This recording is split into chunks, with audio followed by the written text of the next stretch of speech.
घोड़ा और तेंदुआ। एक बहुत ही हरे भरे और घने जंगल में एक खूबसूरत सा काले रंग का घोड़ा रहता था। वो स्वभाव से बहुत ज़्यादा अच्छा और मासूम था। उस जंगल में शेर राजा और उसका चमचा तेंदुआ रहता था। तेंदुआ बहुत ज़्यादा चालाक था।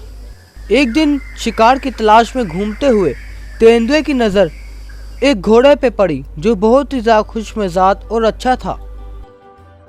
क्या बात है, इतना प्यारा और लजीज घोड़ा। ये तो बहुत ज़्यादा तंदुरुस्त है। इसे खाकर मेरा पेट भर जाएगा और राजा शेर भी खुश हो जाएंगे। क्यों ना इसे राजा शेर के पास ले जाया जाए, इसलिए राजा शेर मुझे क्या पता कोई इनाम भी दे। ऐसा सोचकर चीता मौके का फ़ायदा उठाकर जल्दी से घोड़े के पास जाकर उससे कहता है, अरे मेरे दोस्त घोड़े, कैसे हो तुम? आज तुम बहुत ज़्यादा खूबसूरत लग रहे हो। तुम्हारे जैसा इस जंगल में कोई भी जानवर नहीं है जो तुम्हारी तरह तेज दौड़ सके। तुम्हारी आंखें कितनी ज़्यादा बड़ी और प्यारी हैं। पहले तो घोड़ा चीते की बातों पे ध्यान नहीं देता। आहिस्ता आहिस्ता चीते की बातों में घोड़ा इंटरेस्ट करने लगता है। हाँ मेरे दोस्त, ये मेरी बातें नहीं है। पूरा जंगल तुम्हारे बारे में ऐसा सोचता है। सच में मेरे दोस्त, तुम भी बहुत अच्छे हो। तुमसे अच्छा मेरा और कोई दोस्त नहीं है।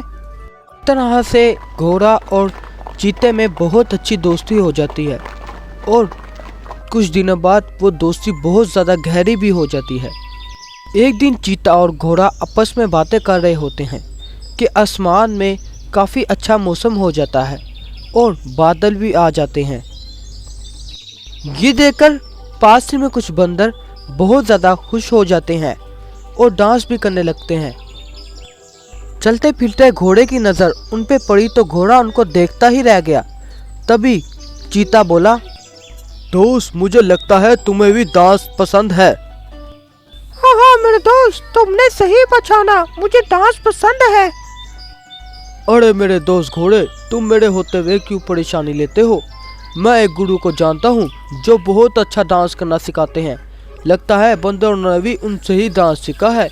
कल मैं तुम्हें उस गुरु के पास लेके चलूँगा। देखना तुम उनको देखते ही डांस करने लग पड़ोगे खुद ही से।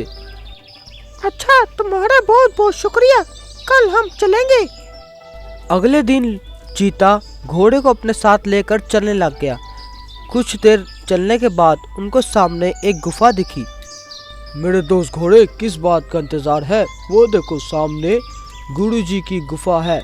जाकर तुम आराम से अंदर डांस सीख सकते हो।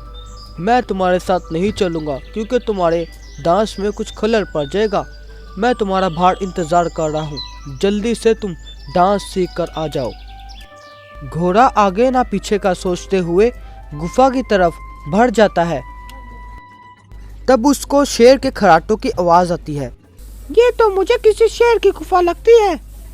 गुरुजी को डांस करने का मतलब शेर को देख के कांपना। ये चीता तो कुछ ज्यादा ही चालाक निकला। इन शेर और चीते में कुछ पहले से समझौता हुआ था कि मुझे फटकार खुद शिकार करने का।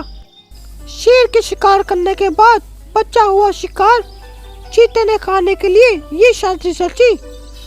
घोड़ा कुछ हिम्मत इकट्ठा करके गुफा के अंदर चले गया। तब उसकी नज़र सोए हुए शेर पे पड़ी। तब उसने कुछ आइडिया सोचा।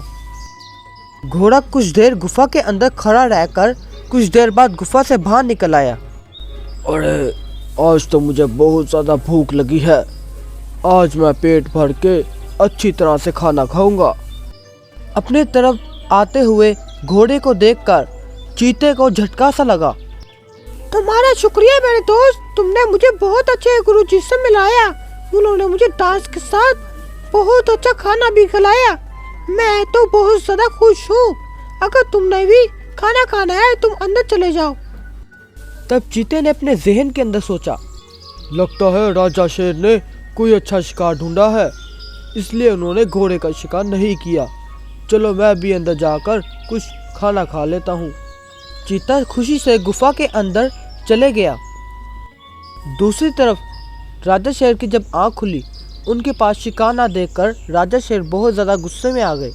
जैसे ही चीता गार के अंदर गया, शेर ने गुस्से में आकर चीते को एक पंजा मारकर जान से मार दिया। घोड़े के एतमाद को चीते ने ठेस पहुंचाई। जो घड़ा चीते ने घोड़े के लिए बनाया था उसमें खुद गिर के वो मर गया। इसलिए कहते हैं जो जैसा करता है वो वैसा ही भरता है।